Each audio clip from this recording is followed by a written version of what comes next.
I'm Cathy. I attend the church in Junortoun. I also help out with the Gateway Children's Program and also help lead a couple of Bible study groups. Who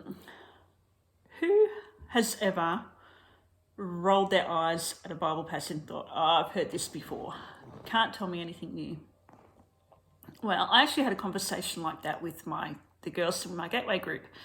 A while back we were talking about the Bible passage for the day, and they just rolled their eyes at me and I've heard that one before.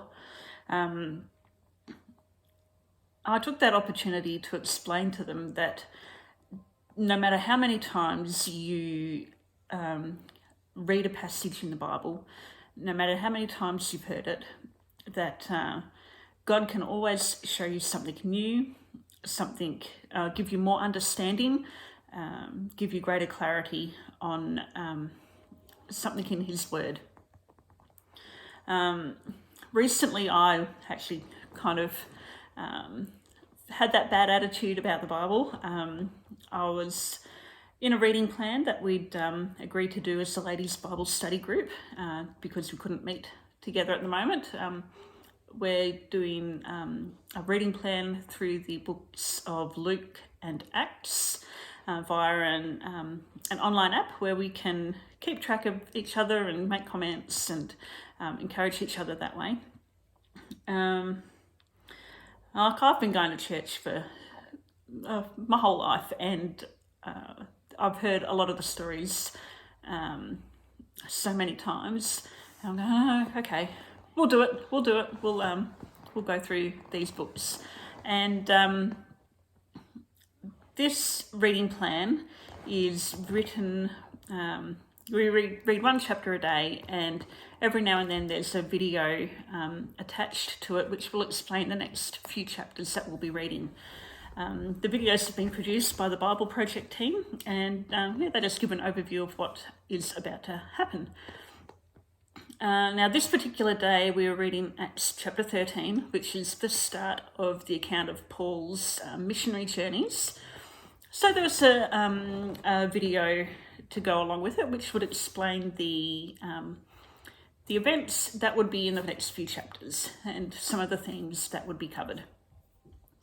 Now, what was interesting is that this video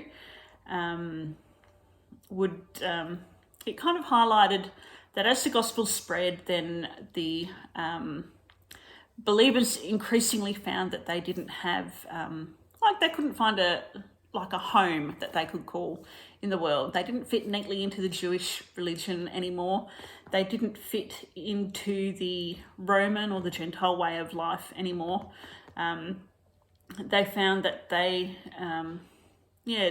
just didn't fit, and the cultures of the day didn't quite know what to do with them, so they kind of labelled them as rebellious people, disrupting the way of life, and kind of hounded them out of town and didn't really want to have much to do with them. Of course, there were individuals within those groups that wanted to, that did believe.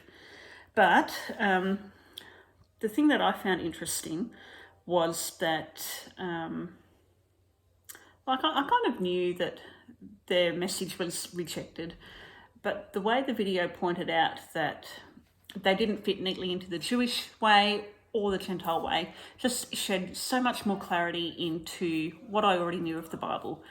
As I was listening to the video, into my mind popped the words of Paul in Philippians 3:20, that our citizenship is in heaven. And Peter's words in 1 Peter chapter 2, he says, he calls believers as sojourners and exiles in this world.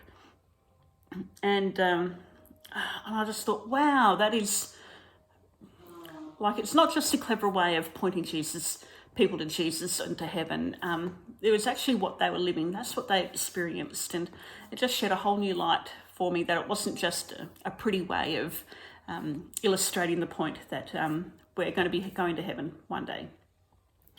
And then, of course, that led me down a rabbit warren of thinking about how much we're different and all the ways that we're different in that we think about this life, that we are now subject to the authority of God, that we have a different set of values, that we have a different purpose, and that we can even look with a different perspective on whatever's going on in our life, that we can trust God has a higher plan for us, and that we have the ultimate hope of heading to heaven later. So I just wanted to encourage you to stick with your Bible reading, to pray over it, to meditate on it, to dwell on it, that God, no matter how many times you've read a particular passage, God can give you greater understanding, greater clarity, and I just want you to be persistent in your prayer and in your Bible reading.